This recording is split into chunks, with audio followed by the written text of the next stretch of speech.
നമസ്കാരം. മലയാള സിനിമാ മേഖലയെ നോക്കിക്കഴിഞ്ഞാൽ കഴിഞ്ഞ കുറച്ച് വർഷങ്ങളായിട്ട് വളരെയധികം മാറ്റങ്ങൾ നമ്മൾക്ക് കാണാൻ സാധിക്കും. മറ്റു സിനിമാ മേഖലകൾ നോക്കിക്കാണുന്ന തരത്തിലുള്ള ഒട്ടനവധി നല്ല പരീക്ഷണ ചിത്രങ്ങൾ തന്നെയാണ് മലയാളത്തിൽ ഈ അടുത്ത് റിലീസ് ചെയ്തിരുന്നത്. അതിന് സ്റ്റാർട്ടിങ് കുറിച്ചത് എനിക്ക് തോന്നുന്നു ഒരുപക്ഷേ കുമ്പളങ്ങി നൈറ്റ്സ് പോലെയുള്ള സിനിമകളിലൂടെയാണ് മലയാള സിനിമയിലേക്ക് ഈ അടുത്ത് വലിയൊരു മാറ്റത്തിന്റെ ഒരു വിപ്ലവം കടന്നു വന്നത് എന്ന് പറയാം.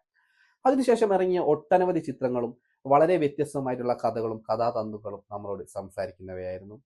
അത്തരത്തിൽ മലയാളത്തിൽ മാറ്റങ്ങൾ കൊണ്ടുവന്ന പല സിനിമയുടെയും മുന്നണിയിൽ നിന്ന ഒരു നടൻ എന്ന് പറയുന്നത് മമ്മൂട്ടിയാണ്. മമ്മൂട്ടി ഈ അടുത്ത് ചെയ്തു വെച്ച വേഷങ്ങളൊക്കെ തന്നെ വളരെ വ്യത്യസ്തമായിരുന്നു. ജയറാം നായകനായെത്തിയ ഒരു സിനിമയിൽ പ്രതിനായക വേഷത്തിൽ, അതായത് വില്ലൻ വേഷത്തിലായിരുന്നു മമ്മൂട്ടി എത്തിയിരുന്നത്. അത് വളരെയധികം ശ്രദ്ധിക്കപ്പെട്ട ഒരു കാര്യം തന്നെയായിരുന്നു. എബ്രഹാം ഓസ്ലർ എന്ന് പറയുന്ന ചിത്രത്തിൽ മമ്മൂട്ടിയായിരുന്നു ജയറാമിന്റെ വില്ലനായിട്ട് എത്തിയിരുന്നത്. അതിനുശേഷം ബ്രഹ്മയുഗം എന്ന് പറയുന്ന ഒരു സിനിമയിൽ വളരെ വ്യത്യസ്തമായിട്ടുള്ള ഒരു ചാത്തന്റെ കഥാപാത്രമായിരുന്നു മമ്മൂട്ടി ചെയ്തിരുന്നത്. പിന്നെ ഈ അടുത്ത് ഇറങ്ങിയിരിക്കുന്ന ഒരു ചിത്രത്തിന്റെ അകത്ത്, അതായത് കളങ്കാവൽ എന്ന് പറയുന്ന ചിത്രത്തിൽ വിനായകൻ എന്ന് പറയുന്ന വ്യക്തി നായകനായിട്ട് എത്തിയിരിക്കുന്ന ചിത്രത്തിലും മമ്മൂട്ടിയായിരുന്നു പ്രധാനമായിട്ടും വില്ലൻ വേഷത്തിൽ എത്തിയിരുന്നത്. അതായത് സ്ത്രീകളെയൊക്കെ ലൈംഗികമായിട്ട് ഉപയോഗിച്ച് കൊല്ലുന്ന ഒരു കഥാപാത്രമായിട്ടായിരുന്നു. എന്നാൽ മമ്മൂട്ടി ഇത്തരത്തിലൊരു വേഷം ആദ്യമായി ചെയ്തത് 2023 കാതൽ എന്ന് പറയുന്ന ചിത്രത്തിലായിരുന്നു. ഈ ചിത്രം സംവിധാനം ചെയ്തിരുന്നത് ജിയോ ബേബി എന്ന് പറയുന്ന സംവിധായകനായിരുന്നു. കാതൽ എന്ന് പറയുന്ന ചിത്രത്തിന്റെ അകത്ത് വളരെ വ്യത്യസ്തമായിട്ടുള്ള ഒരു കഥാപാത്രമായിട്ടായിരുന്നു മമ്മൂട്ടി എത്തിയിരുന്നത്. അതായത് സ്വവർഗാനുരാഗിയായിട്ടുള്ള ഒരു വ്യക്തിയുടെ കഥയാണ് കാതൽ എന്ന് പറയുന്ന സിനിമ ചർച്ച ചെയ്തിരുന്നത്. ആ ചിത്രത്തിന്റെ അകത്ത് സ്വവർഗാനുരാഗിയായിട്ട്, അതായത് ആണിനോട് തന്നെ പ്രണയം തോന്നുന്ന ഒരു ആൺ കഥാപാത്രമായിട്ടാണ് ഈ ഒരു ചിത്രത്തിന്റെ അകത്ത് മമ്മൂട്ടി എത്തിയിരുന്നത്. ഈ ചിത്രത്തെ ഇരു കൈകളും നീട്ടി വലിയ തരത്തിലുള്ള സ്വീകാര്യത നൽകിയിരുന്നു ആ കാലഘട്ടത്തിൽ പ്രേക്ഷകർ എന്ന് പറയുന്നത്. എന്നാൽ അപ്പോഴും ഈ ചിത്രത്തിന് വലിയൊരു വിഭാഗം ആളുകൾ വിമർശിക്കപ്പെടുകയും അതുപോലെ തന്നെ വലിയൊരു വിഭാഗം ആളുകൾ ഈ ചിത്രത്തിന് എതിരായി നിൽക്കുകയും ചെയ്തിട്ടുണ്ടായിരുന്നു.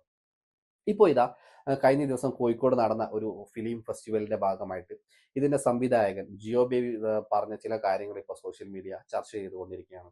അതായത് ഇതിന്റെ സംവിധായകൻ എന്ന നിലയിൽ അദ്ദേഹത്തിന്റെ മകൻ പോലും ഇപ്പോൾ പലതരത്തിലുള്ള ആക്രമണങ്ങൾ നേരിടുന്നു എന്നാണ് അദ്ദേഹം വെളിപ്പെടുത്തിയിരിക്കുന്നത്. അതുമായി ബന്ധപ്പെട്ട ചില കാര്യങ്ങൾ നമുക്കൊന്ന് പരിശോധിക്കാം. കാതൽ എന്ന സിനിമ എടുത്ത ഒരാളുടെ മകൻ എന്ന നിലയിൽ തന്റെ മകൻ ആക്രമിക്കപ്പെടുന്നു എന്ന് സംവിധായകൻ ജിയോ ബേബി കോഴിക്കോട് നടന്ന ഗുസ്തുഗു ഫിലിം ഫെസ്റ്റിവലിൽ സംസാരിക്കുകയായിരുന്നു അദ്ദേഹം.